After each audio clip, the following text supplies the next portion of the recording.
Hello, everybody. We are back with Awaken the Voice.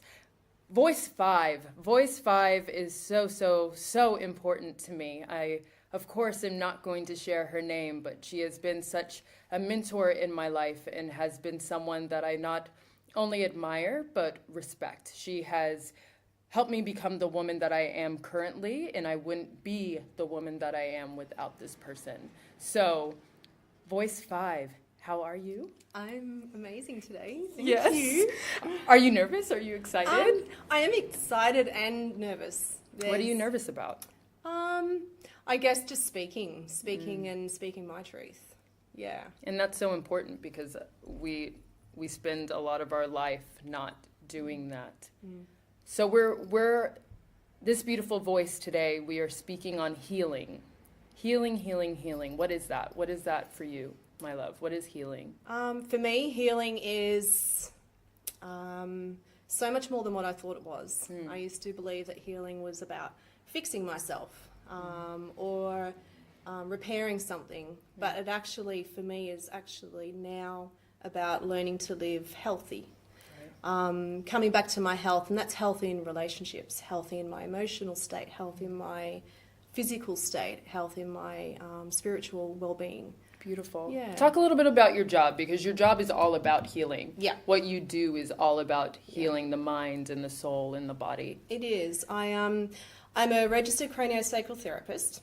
So what that means is I work with helping and I guess just witnessing change.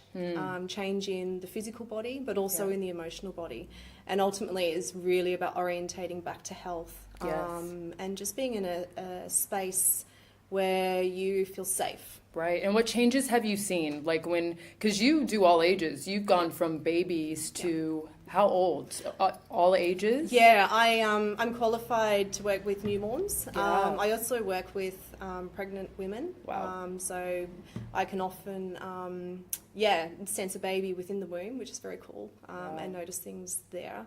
And I work right through to palliative care. I recently worked with a lady who I have known for a few years, and she had Huntington's disease, and so I helped her transition through her journey to the next life. What has that healing done?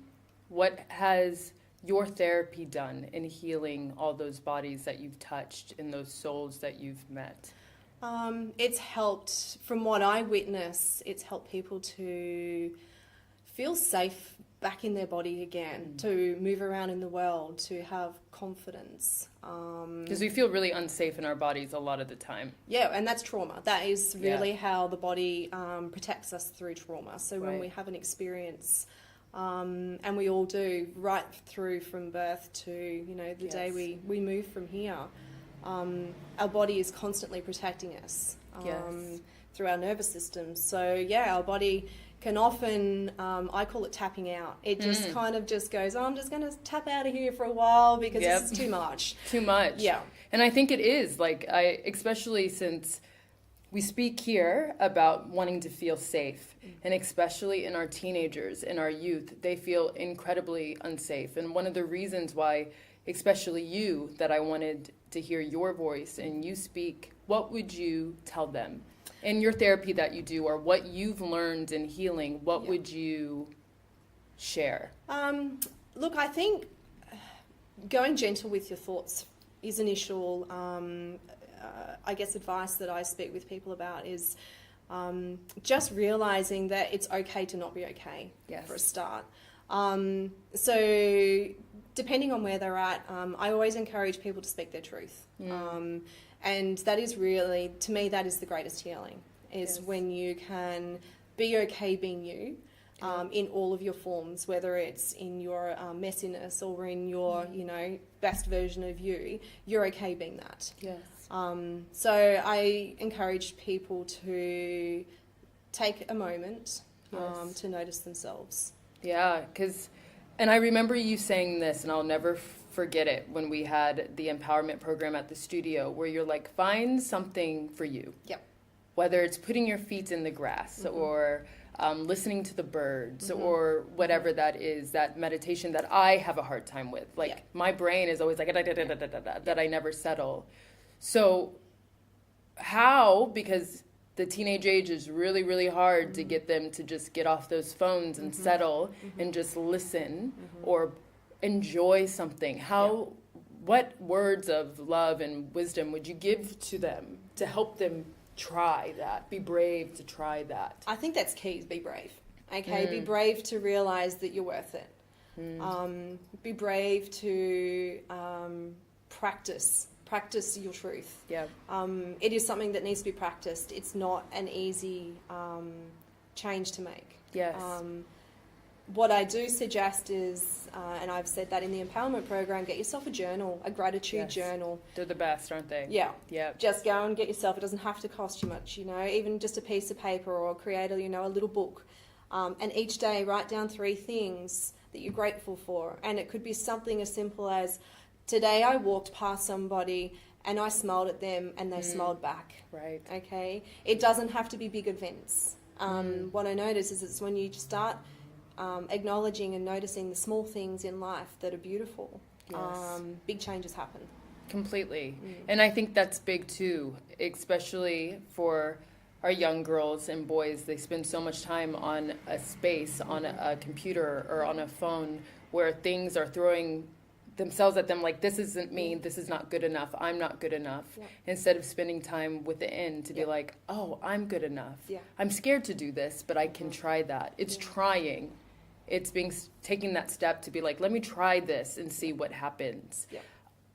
Getting out of the house, trying something new. So much. And what I noticed particularly in this age bracket of teenagers, and even preteens particularly, I had a session with a young boy last week who just spent all of his time constantly thinking, was really struggling to get outside of, his head. And I said to him, what does he do for himself?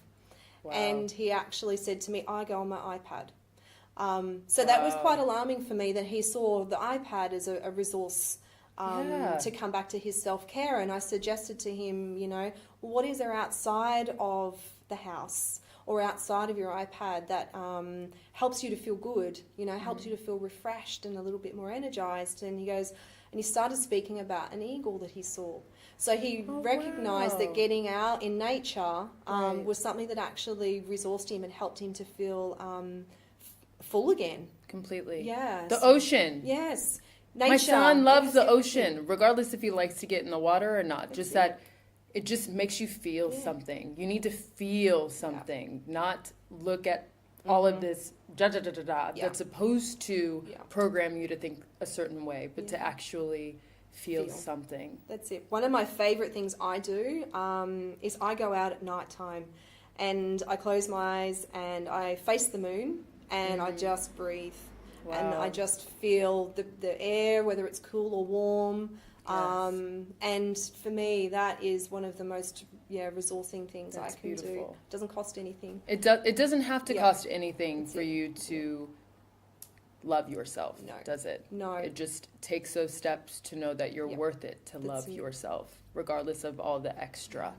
It's okay. That's it. And I do encourage that you just try and do something once a day, just to start with. Yep. And it'll be interesting to see, when you start to practice that, how much you notice you don't do for yourself. Oof. Yeah. That is so true. So, when you start to actually give yourself a moment and give yourself 5 minutes just to do you, and whatever that is that makes you feel joy or happy or just safe or easy. That's so powerful, isn't it? Makes such a big change. So, voice number 5. What would you share? What last words of wisdom would you share with our girls, our boys, our women, our men? What is important for you to share with your voice? What would you like to share with the world? You're okay. You are enough. You're enough in everything that you are. I guess realizing that you are not here to help and fix anything or anyone, and that includes yourself. It really is about just truly being a human and living that Completely. experience as best you can. Right. And yeah, just move around the world the easiest you can. And That's yeah, so beautiful. yeah. And so perfect, because I think we just need a reminder of that. Hmm. And let this voice, let voice 5, all of our voices, let this inspire you. You can take it with you all the time for free. When you're feeling low and you're needing a place of healing, turn this on for 20 minutes and just find it, because you can always be found, even if you feel like you can't. Someone is always there. The world is always there. Nature, animals they're always there to be guides and safe spaces for you. Yeah. Thank you so much, Voice 5. I Thank love you. you. Thank you very much. Tune in soon. Voice 6 will be coming next week. Thank you for being a part of us. Thank you for listening to us. And if you want to be a part of Awaken the Voice, you know where you can find us.